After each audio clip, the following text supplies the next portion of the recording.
बहुत समय पहले 7 पहाड़ों और 7 नदियों के पार एक सुंदर राज्य था, सुरम्य नगर।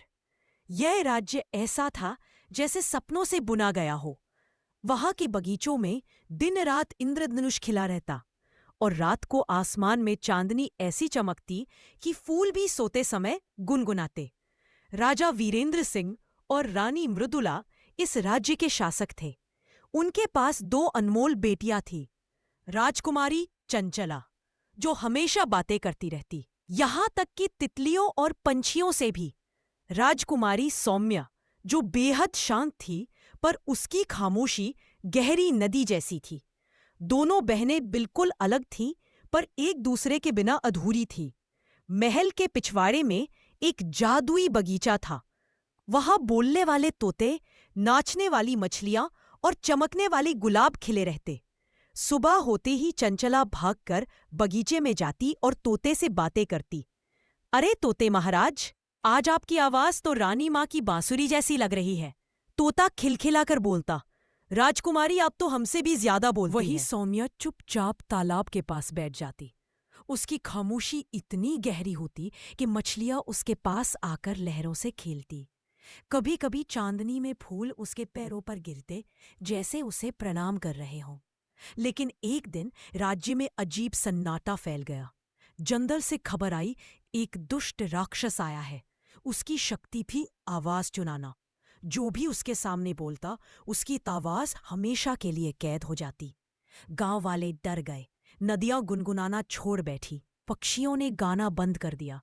राजा दुखी होकर बोले, अगर ये चलता रहा तो हमारा राज्य मौन में बदल जाएगा। तभी एक वृद्ध जादूगरनी आई। उसकी चांदी जैसी बाल और नीले वस्त्र जादुई चमक से दमक रहे थे। उसने कहा, इस राक्षस को हराने की शक्ति सिर्फ तुम्हारी बेटियों के पास है। एक की बातें मंत्र बनेंगी और दूसरी की खामोशी ढाल। पर रास्ता कठिन होगा। उन्हें 3 परीक्षाओं से गुजरना होगा। दोनों बहनें जादुई घोड़े पर सवार होकर यात्रा पर निकली। कुछ दूर जाते ही वे पहुंची झूठ के जंगल में। वहां पेड़ बोलने लगे, चंचला, तुम्हारी बहन तुमसे जलती है।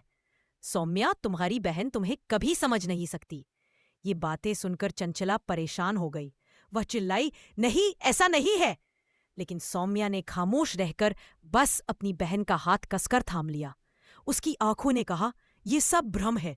चंचला हंसी और बोली, सही कहा बहन, मैं अपनी हंसी से इन झूठों को मिटा दूंगी। उसने जोर से हंसना शुरू किया। उसकी हंसी गूंज बनकर पूरे जंगल में फैल गई। झूठ की बेलें मुरझा गईं और जंगल साफ हो गया। आगे बढ़ते बढ़ते वे पहुंची एक चमकदार नदी पर। पानी चांदी की तरह चमक रहा था। नदी से एक सुंदरी जलपरी निकली। उसने कहा, मुझसे सिर्फ वही पार पा सकता है जो सच बोले। झूठ बोलने वाला हमेशा के लिए मेरी गहराई में डूब जाएगा। चंचला ने जल्दी जल्दी कहना शुरू किया, मैं सबसे बहादुर हूं, मैं सबको हंसाती हूं, मैं सबकी प्यारी हूं। नदी उफान मारने लगी। सौम्या ने आगे बढ़कर धीरे से कहा, मैं सौम्या हूं, सच यही है। नदी मुस्कुरा उठी। उसकी लहरों ने सुनहरा पुल बना दिया। दोनों बहनें सुरक्षित पार कर गई। अब वे पहुंची दर की गुफा में। अंदर अंधेरा था और पत्थर खुद बोल रहे थे, तुम असफल हो जाओगी, राक्षस तुम्हें निगल जाएगा। चंचला डर कर बोलने लगी, हम हार नहीं मानेंगे। लेकिन जितना वे बोलती, गुफा की आवाजें और तेज हो जाती। तब सौम्या ने आंखें बंद कर ली। उसकी खामोशी चारों ओर फैल गई। धीरे धीरे सारी आवाजें शांत हो गईं और गुफा का रास्ता खुल गया। गुफा के अंत में राक्षस खड़ा था। उसका शरीर कोयले जैसा काला और आंखें आग जैसी लाल थी। वह गरज कर बोला, तुम्हारी आवाज मेरी कैद होगी। चंचला ने जोर से कहा, तेरे डर से हम हारेंगे नहीं। राक्षस ने जादू किया और उसकी आवाज फंसने लगी। तभी सौम्या ने अपनी बहन का हाथ पकड़ा और उसकी ओर गहरी नजर डाली। उसकी खामोशी इतनी प्रबल थी कि राक्षस तड़पने लगा। नहीं, ये खामोशी मुझे जला रही है। तभी चंचला ने पूरी ताकत से कहा, तेरी ताकत झूठ और डर पर है, पर हमारा प्यार और सच्चाई तुझसे बड़ी है। आवाज और खामोशी मिलकर गूंज उठी। अचानक वहां परी प्रकट हुई। उन्होंने अपने जादुई डंडे से चमक बिखेरी। राक्षस राख बनकर उड़ गया। दोनों बहनें जब लौटी, राज्य में खुशियों की बौछार हो गई।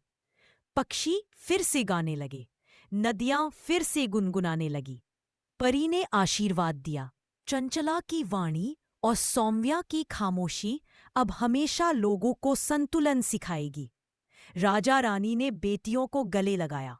चंचला बोली, अगर सिर्फ मैं बोलूं तो बातें अधूरी होती हैं। सौम्या मुस्कुराई और लिखा, अगर सिर्फ मैं खामोश रहूं तो सच्चाई दब जाती है। दोनों ने एक साथ कहा, हम एक दूसरे की ताकत हैं।